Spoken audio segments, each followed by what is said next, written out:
জাতীয় বিশ্ববিদ্যালয় আঞ্চলিক যে কেন্দ্র এখানে স্থাপন করা হয়েছে,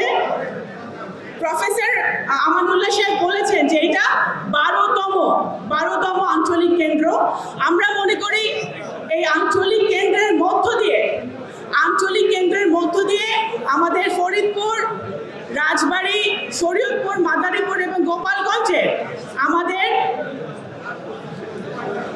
সকল শিক্ষার্থী যারা ন্যাশনাল ইউনিভার্সিটির সাথে যুক্ত আছে তাদের অনেক বেশি তারা লাভবান হবে এবং শিক্ষকরা যারা আছেন তারাও কিন্তু অনেক বেশি লাভবান হবে। তো আমি আপনাদেরকে বলতে চাই যে আসুন, আপনারা মাননীয় প্রধানমন্ত্রী যে শিক্ষার কথা বলেছেন, উনি ভোকেশনাল ট্রেনিং এর মধ্য দিয়ে